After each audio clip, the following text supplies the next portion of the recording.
How's it going, everyone? It's Liam Catterson here with another episode of House of the Dragon, as we're on episode number 2 of this season. Looking forward to continuing this show because last week's premiere was fantastic. It was a really, really wonderful starting point of, I guess, the Targaryens of old.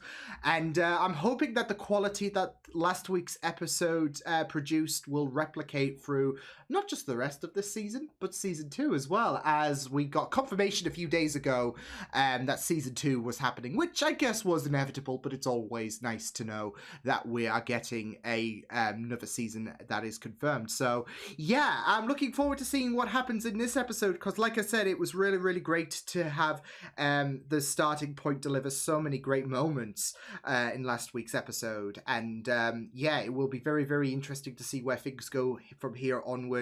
We got Rhaenyra, of course, now being appointed the heir to the throne, although I do suspect that there's going to be further dilemma in that regard, especially with how, I guess, controversial it's going to be in regards to the council. So yeah, but we saw the issues with Viserys and Daemon being a complete arsehole who based on a lot of people's reactions that I have seen in regards to favourite characters, a lot of people just love Daemon, even though he's an asshole.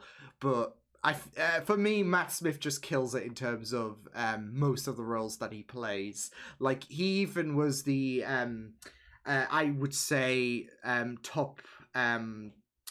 he was the top aspect of Morbius, in my opinion. So, and we all know that that's everyone's favorite movie. So, but Matt Smith's a phenomenal actor. So, I'm not sure if that's going to change in terms of Daemon being my favorite, which feels, you know, very, very, I don't know, crude to say, because he is an asshole. But like I said, Matt kills it. So, yeah, like I said, I don't know if that's going to change over the course of these next 9 episodes. But like I said, last week's episode was a fantastic starting point, and I'm excited to see how this episode delivers. So with that said, let's get into episode number 2 of House of the Dragon.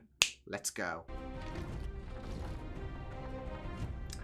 Oh, this is so good. Yeah, you couldn't replace this. Here and dither about court business. If you've something to discuss, Lord I Douglas, want to know what is to be done about my ships and my men. the Crown will compensate you for your ship and crew and make an offering to the men's family. I don't think, yeah. Compensation. Yeah, I don't think that's gonna settle it.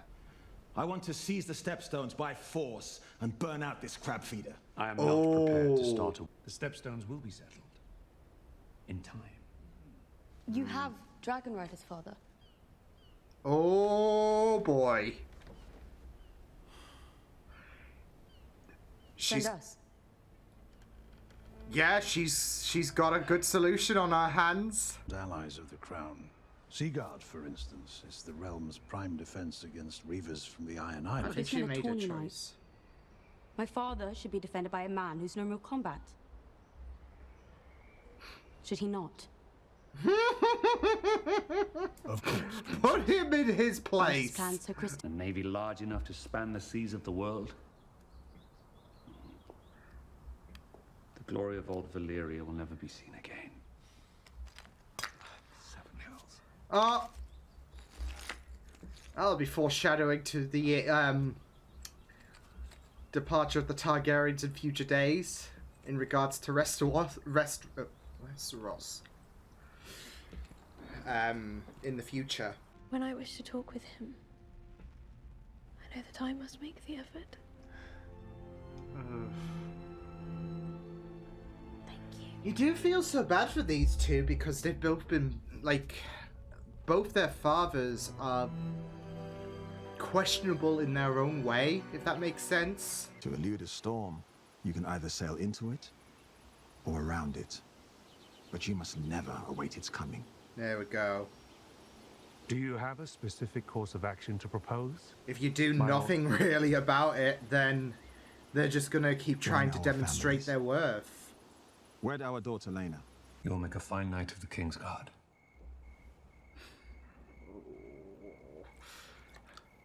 You Today, Ab.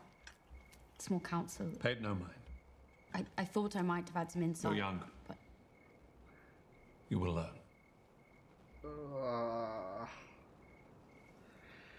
You could really embrace the awkwardness here. Ugh. The maggots will remove the dead flesh and hopefully stop the advance of the rot. I ate before this as well. I held an audience earlier today Great. with Lord Corlys and Princess. Replace her for duty's sake.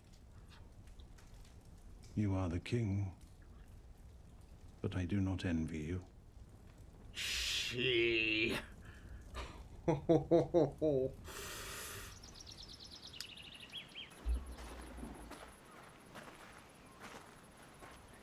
Wait, is that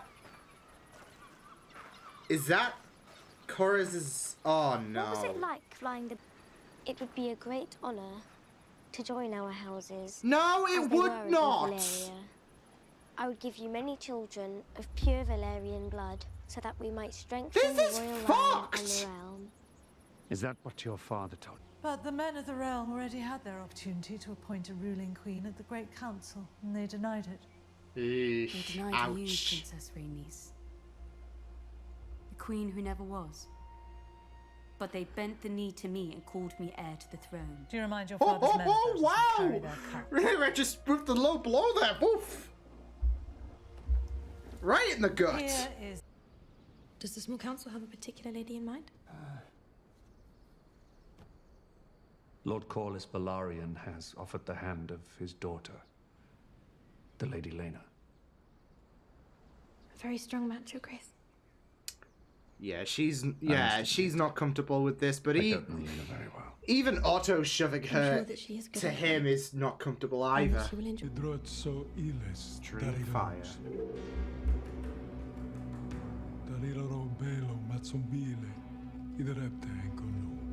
Oh, that's fucked up, Damon. Assemble a detachment, Otto. And he wants.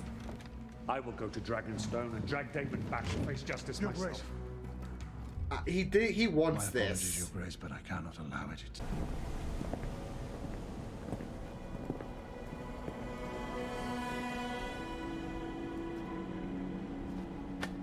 Oh, shit. This is the way he's just like Welcome to Dragonstone. flipping Otto. the egg. Oh shit. Sir Crispin, wasn't it? Sir Kristen Cole, my prince. Ah, yes, apologies. I couldn't recall. Perhaps my prince recalls when I knocked him off his horse. Yo! This is a truly pathetic show. Are you so desperate That's for the gotta king's hurt. attention that...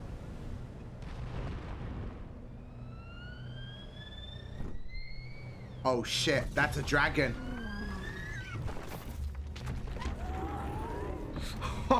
Yeah, he could definitely take you with his dragon. Now, do we want to reconsider our options? Dromon laudigon ao belvitas. Pipots atrzomi mazon bilo vule, konir nuhruho sutjailan. Siculat. Razilari tubi. Oh.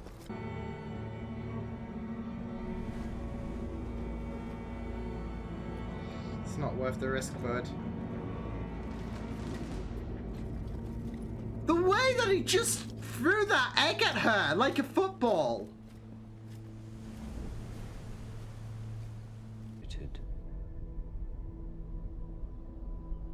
From what? Fear.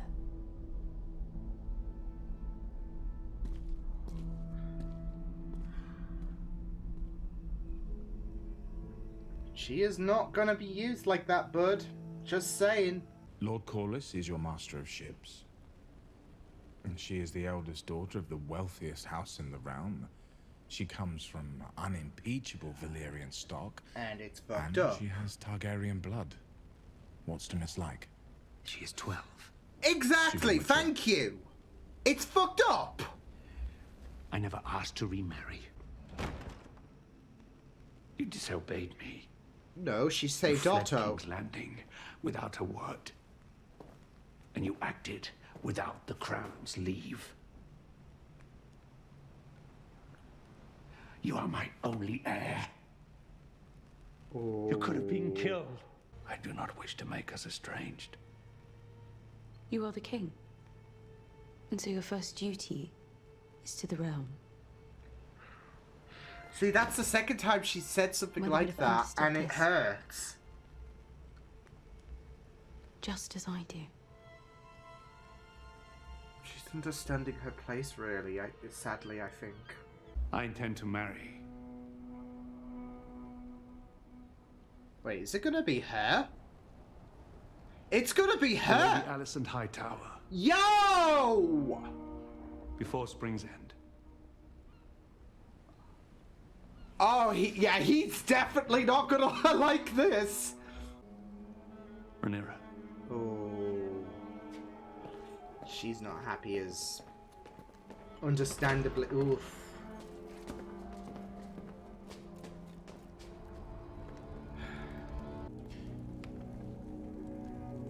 I've always thought of you and I as having been made from the same cloth. Is he speaking to Daemon? Oh, shit! I wasn't aware you had a king for a brother. We're both men who have had to cut our own way through the world. Bubbles in the steps. Some Mirish prince is feeling Shit! I've been petitioning the king to send my navy into the territory. And he knows Daemon's gonna get the job done. No, it was never my brother's strongest trait. What? Being king. It must be made. That's strength.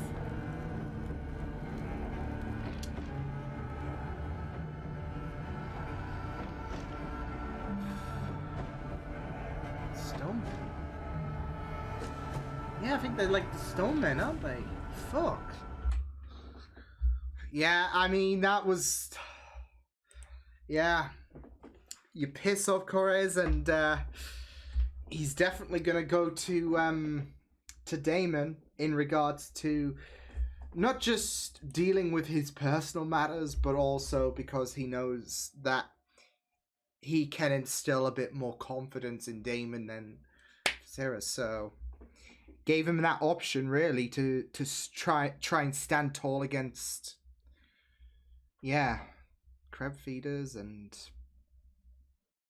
nah, he wasn't having any of it. Rightfully so. I mean, yeah. Alicent is no better in my... Well, I mean, she's still, what, underage anyway, so... But still, you know... It just it just sickens your soul, with how Correz was heavily reliant on the fact that he would marry her, and that would create a very, very strong... a strong perception, I guess, to those who might see the crown as waning in terms of its strength, its power. So, yeah. And, you know, this is the very, very revolting reality, really. He's making choices he feels are benevolent, but to the eyes of the world, it's not good enough in terms of showcasing his strength as king. So, but man, again, this show is just continuing to impress me. Yeah, it's just been very, very wonderful so far, these first two episodes. Again, the quality was just fantastic with this episode, and it was really, really great. That not only did we have a bit of a time skip to, I guess, add layers to with Rhaenyra being appointed as the heir, we're seeing how things are in regards to the council, given the fact that it was a decision that was like a bitter pill to swallow, but also we got to see all the characters and how they progressed as well, not just Viserys, but we also saw Daemon and how he took Dragonstone, and Not just that, though, but took the dragon egg that was meant for Balon, of course, in a gutting low blow, really, to his brother, especially given the ending of the last episode where Viserys basically kicked him out the house. So, yeah, but it was just very, very intense at certain aspects because of the fact that Viserys was forced into this position of remarrying, and obviously that plays a huge part in the council trying to find alternatives to making sure that a female does not get her hands on the throne. They're trying their best to make sure that Rhaenyra doesn't become queen, despite the fact that Viserys appointed her as the heir. So, and you could see that Viserys is wanting to do morality-wise the right thing, but yeah, as Damon said, being king is not his strong suit. So it is a very, very difficult situation because we want Viserys to do the right thing. Sadly, it's not going to grant him a very, very healthy relationship in terms of him having the throne. I mean, we're already seeing that physically with the way he pricked himself on the throne last week, and we're seeing the maggots just tend to his wounds, like, what, half a year on? So it's like... but in terms of a political sense as well, everyone's already starting to...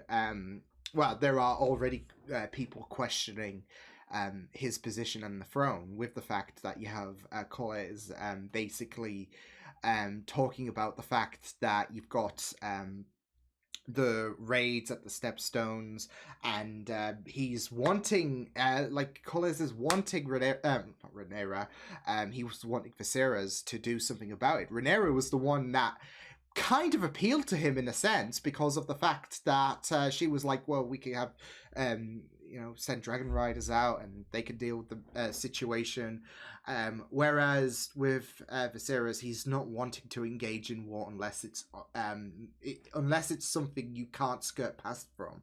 But with Corlys, he's wanting not just the shipping lanes being in a safer terrain, but he's understanding that you have the crab feeders, you have all the people, all the eyes in the world watching what's happening with Viserys. Like, the people will have known about the fact that Rhaenyra has been appointed the next heir, and they're trying to take advantage of that vulnerability. So this is a very, very great show of strength, really. Send the dragon riders out, lay waste, and tell them to piss off. But he's not having any of it. And to add insult to injury, of course, Laena being denied to being the queen, which, yeah, I mean, she was mentioned to be young, but I wasn't expecting like a 12-year-old. So yeah, that was very, very disturbing when we saw who Laena actually was. So and even there, you could see that Viserys was not really comfortable with this whole situation. So to the point where he completely blindsided not just Corlys, because he was so certain about the fact that here it comes, Laena's going to be appointed as the new queen, and then he's just like, Alicent's gonna be my new wife. So yeah, it wasn't just Corlys, it was bloody Rhaenyra as well, because she was so convinced that that he would be that her father would be marrying Laena to strengthen that power on the throne, etc.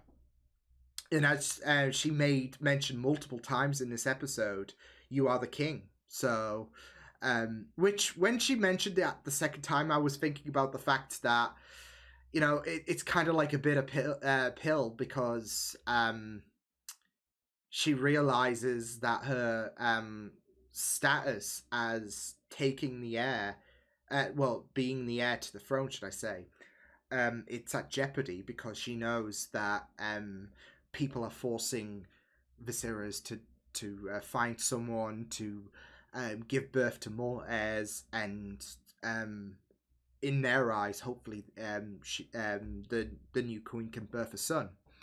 So, and so yeah, but you gotta like the shit-eating grin on Otto though, like at the end of the episode when Viserys nominated Alicent to be the new queen. Yeah, the shit-eating grin. He's because in the last episode he was pushing Alicent to comfort the king and to build a bit of a bond, and then further things along to the point where them two can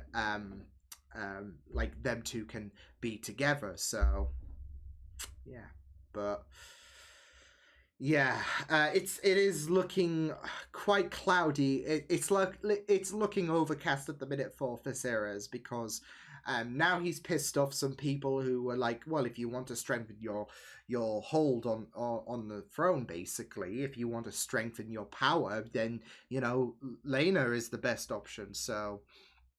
And now Corlys is now teaming up with Daemon, because he knows. Everyone on the council knows that Daemon is a very, very unhinged character who will be chomping at the bit for going to war. Unlike Viserys, like he's made mention about the fact that unless it's unavoidable, I'm not doing it. Daemon, on the other hand, he's happy to get his hands dirty. Unless it was, of course, against Rhaenyra, but he knows not. He knew not to pick that fight. So, but he knows with the crab feeders, he can absolutely obliterate them. I mean, he was ready to obliterate Otto, and if Rhaenyra didn't show up, he would have absolutely obliterated him. I mean, you think back to the last episode where he was just ready to go with Otto, and he was just rubbing any kind of offense against him in his face.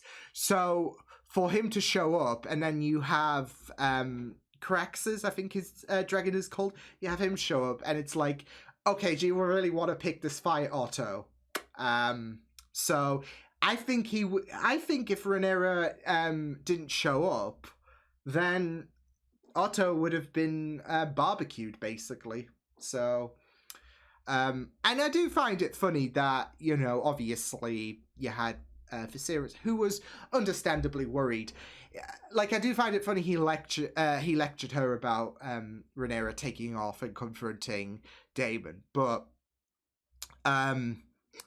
really she saved his life, really. So, which is pretty much what Viserys would want. So, yeah. But honestly, this was pretty great. I did love the standoff between Rhaenyra and Daemon. Especially with how confident Daemon was. And can I just say, the way he handled the egg was just... I mean, the way he was just throwing salt in his brother's eyes, essentially, by lying about everything, about getting married, about expecting a child, and that. Like, it was just a low blow, because... And this is it though. Like, he was wanting Viserys to come out. Like, you could sense the disappointment when Otto arrived. So yeah, and he was just ready, but it was all part of the plan, really. So yeah, but I just really loved that confrontation, because not only did he know not to pick that fight, but Rhaenyra was showcasing how she's able to make very, very logical choices, that she is not someone who the council will willingly push around, because that's it. We saw in the episode that no one was really taking her word seriously, and she was despite being named the heir, she was still doing small jobs, etc. She was just being shoved to the side. I mean, Otto really ejected her when she made a very, very promising suggestion compared to the king, to Corlys, in regards to how to handle the crab feeders. So Yeah, and you could see throughout the episode how she was just being shunned, really. So this opportunity was not just a way to save Otto from turning into I would say Westeros fried chicken, but also to showcase that she is capable of making these choices. She is a very, very strong decision maker. She is very, very strong in terms of her character, etc. So it was really, really great for Rhaenyra to shine in that moment. So yeah, but and to showcase that strength, really, that some people might not see Viserys as having, because of the fact that I mean, Colin's even speculated about the fact that that the weakness that Viserys is showing is encouraging for the crab feeders in terms of attacking, etc., and diminish and having the world have a diminished perspective of his hold on the throne. That power is waning because of Viserys's weakness. So, and that's it though. He wants to make good decisions. He wants to be a good person. Heck, he even didn't even want to be married because of the fact that deep down he wants to love for love, basically. And he can't do that, especially half a year gone. But he is being forced into this position because of the fact that if you want to showcase your strength as king, then you've got to do this. But deep down, it's just not something he can be comfortable with. As well as the fact that Lena is a bloody 12-year-old. Yeah. So that was there, and that was really, really fucked. So yeah, but it will be very, very interesting to see this partnership with Corlys and Daemon. Now that and not just that though, but this might push. I mean, obviously, we're embracing for bloodshed, civil bloodshed, basically, within the Targaryens. But this might, I mean, things are going to be successful in the retaliation against the crab feeders with Daemon's help now. But I'm just thinking this might push Corlys and push others potentially within the council to lean towards someone who is going to do whatever it takes to strengthen a hold, aka Daemon. He is ready to maintain power and not let it wane, even if it means doing something controversial. He will take no shit whatsoever, and he will make sure that he stands tall, and that could be very, very beneficial in terms of being king. Whereas Viserys, he wants to stand up, but he wants to do the right thing at the end of the day. And sometimes that's not enough. But he doesn't want to be a bad king. He wants to make the right decision. He wants to be a good person. So, yeah, but really, really great episode. I love the political intrigue in this, and just certain standoffs that we had. And, you know, there were certain things that obviously are going to be uncomfortable for the viewer, but it was really, really great to have a nice continuation from what episode 1 had, because, yeah, it wasn't a one-off deal, I feel, with episode 1. Episode 2 maintained a really, really tremendous amount of quality, and it was, yeah, it was just fun to enjoy. So I'm really, really loving House of the Dragon at the minute so much. So, yeah, until then, I will see you guys next time. Hope you guys enjoyed this reaction. You can check my videos on the right if you want to check out more of my content. You can also subscribe to my media feeds and channel if you want to. Hope you guys enjoyed this reaction. Hope you guys take care now. See you guys next time. Toodles!